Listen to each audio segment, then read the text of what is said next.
Calabash TV's Celebrate Creativity is made possible through our presenting sponsors, Sol EC Limited, Jean-Marie & Sons, EC Global and Digicel.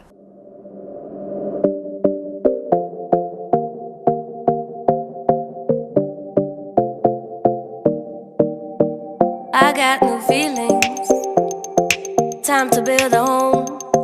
All I'm gonna need is your light and heat. I got new feelings. I started this project last year, February, called Bodies of Diversity. And it's just an idea I had. Someone said, oh crap, I'm pretty sure you can do an art nude project. And I thought, oh cool, let me see how that works. So I just put an ad out. And it's really to get a sense of, and I looked at diverse bodies, and almost like people use their bodies like canvas. I shot this guy who has the Guinness World Record for most body alterations and tattoos, which was, the whole project for me is about how we have these misconceptions of people. We judge from the outer surface. You don't know, hey, I don't know why she wearing that. So, a lot of times we judge people just for the exterior, and so almost about stripping away clothing and because our clothing says something about us.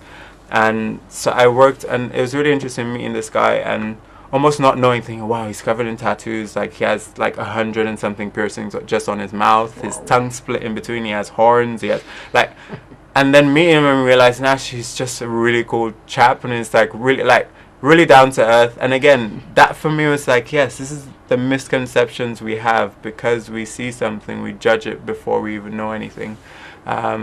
And yeah, so that for me, or that side of photography, is quite rewarding, and the people I've been meeting, and also being able to still work within the arts and working with dancers, that kind of, yeah, it feels as if I haven't just completely let go of anything. It's that everything still seems to be connected and moving together.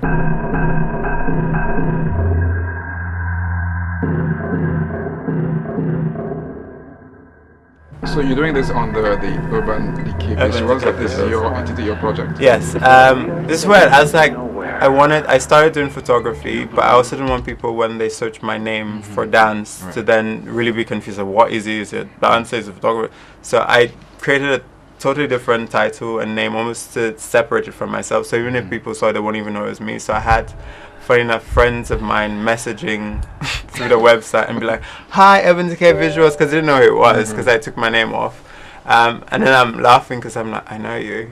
It's like, you don't even know it's me that's doing this. But it's having that, I don't know, I quite believe in letting whatever my art or so speak for itself. And so it's quite weird, especially now after having performed recently and having people again, it's a really different approach. For me, if I do something, I like people to appreciate what it is, but almost without me attached to it. So it's quite, yeah, I think that's why I kind of really went for getting a different name for my photography and film work.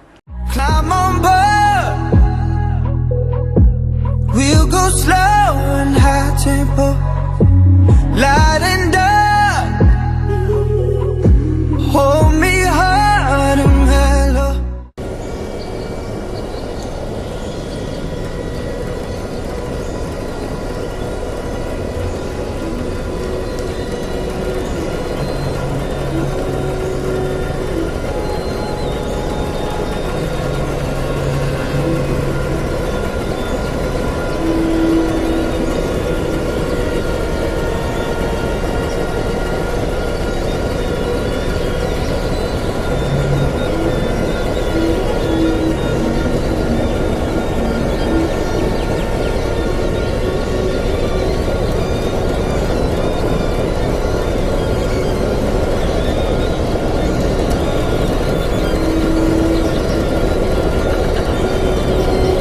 Let's fast forward to 2016 in St. Lucia. Yeah. You're on stage in St. Lucia. Yeah. Before we get to that, we're paying tribute to Virgie Alexander. Yes. Did you have much interaction with her when you were here? I did, actually. It's funny that even though I only met her, to be honest, once, my mom danced with her company, in the youth company way back when. And so she used to speak about her a lot. And then, so when I was doing my theatre arts for CXC, CXC? Yes.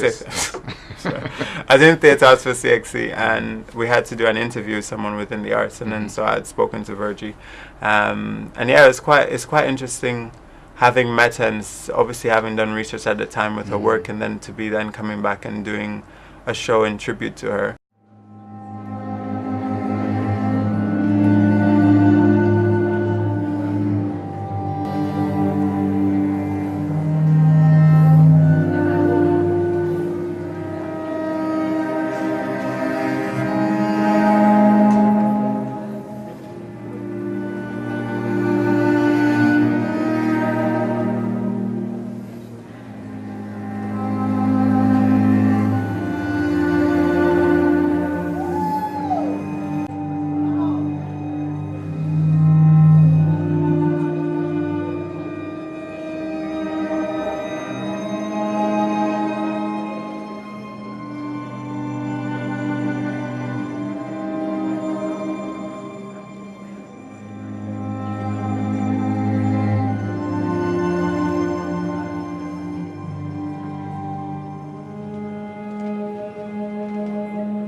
So yeah, that is quite interesting coming full circle. Even though I had just that brief encounter with her, also understanding the impact she's had on the arts or within dance. So yeah, it's quite something, and also quite something coming back home to perform after like 9-10 years of being away. And I mean, the last thing I did was on the Hess compound, on the basketball field, winding up in a masquerade costume, and then coming back with one of my friends from England, and now to perform on the Cultural Centre stage for jazz. And I'm thinking, I never would have thought leaving Sydney should have been, for me, I was like, the last thing I think I'll be able to do is to perform for jazz. But to then be coming back and to be able to do this and be in a position to do this was really sort of, I don't know, really humbling.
So you get a call that we're doing this tribute to Virgie Alexander, and you have to be involved in it in some capacity, in some way.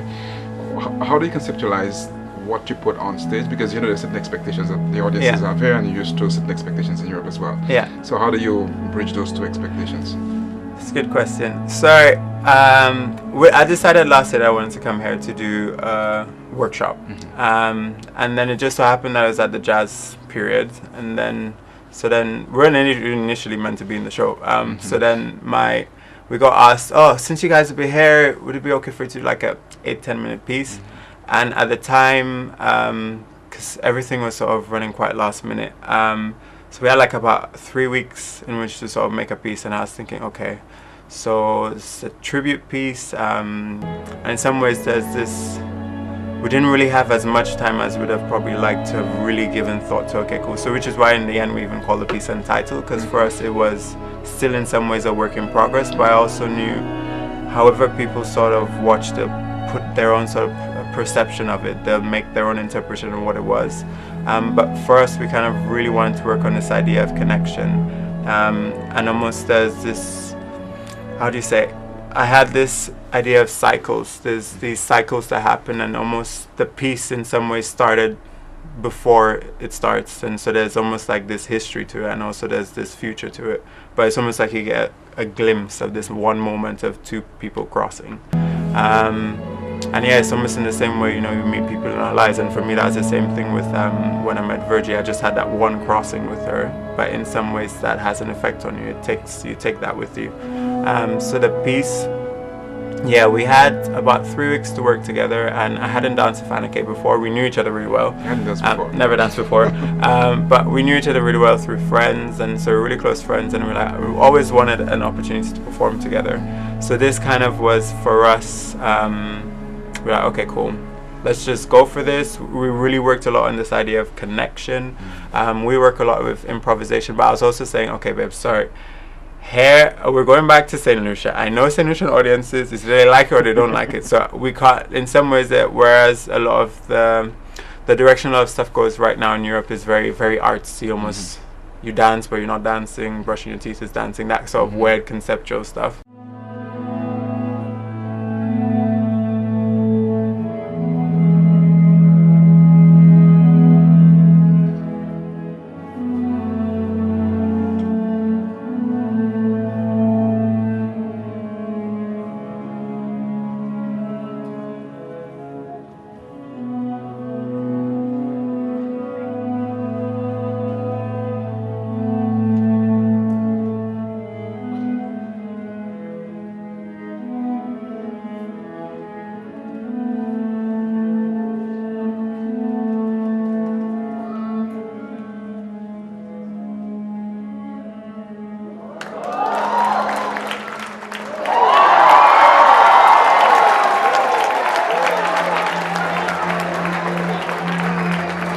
I thought the main thing would be to be able to come do something that in some ways is entertaining, but I really wanted to do something slightly different. I knew that for the piece or the show, there's this high sort of African influence within the choreographies that were happening. So I thought, okay, let's do something slightly different. Probably let's use classical music, and as well go really sort of contemporary, sort of odd, and really merge the styles that we have, because she has quite a range of background within dance. She's done like a dance hall, all these different styles, voguing, she's done hip-hop, locking. So we took these sort of physical ideas and tried to really merge and make this sort of melting pot, because I have my own sort of style as well. So in the piece, it really starts off with her improvising. So it's all, and which in some ways I find makes it in some ways much richer, being able to go on stage not actually knowing what's about to happen. And then we move into this sort of duet which we sort of worked together on, and it's really just for us finding these moments which we felt this connection, and there's also this idea of distance and trying or longing for something and coming back to. And again, it was about literally this moment of these two people crossing, and then again towards the end is having this, you know, how do they depart each other? And for me, again, I improvised at the end of the piece. So again, it's you never quite know what's going to happen.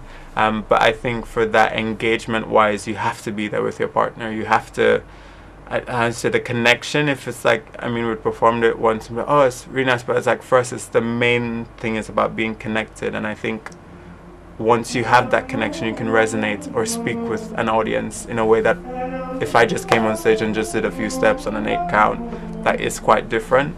And I thought, for me, I really wanted to see, especially with the work we were planning to do here in St. Lucia and for the future, that a lot of the time the argument is, oh yeah, you know, we're resistant to change. And so you find, okay, dancers will probably say, yeah, so we're doing the same thing as, like, yeah, if we try something new, I don't know, people might not like it.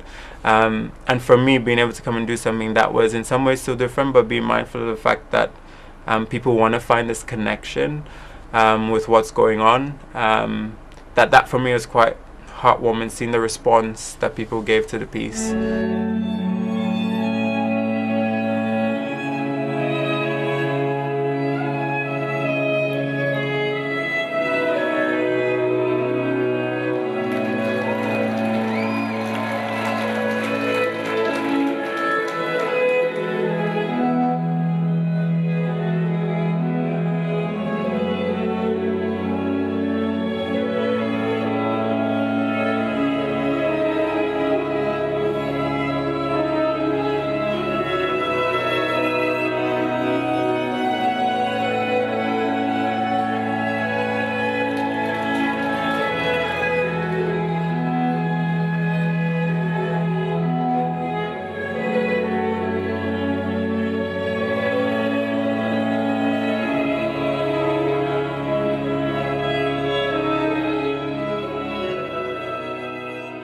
Calabash TV's Celebrate Creativity is made possible through our presenting sponsors, Sol EC Limited, Jean-Marie and Sons, EC Global and Digicel.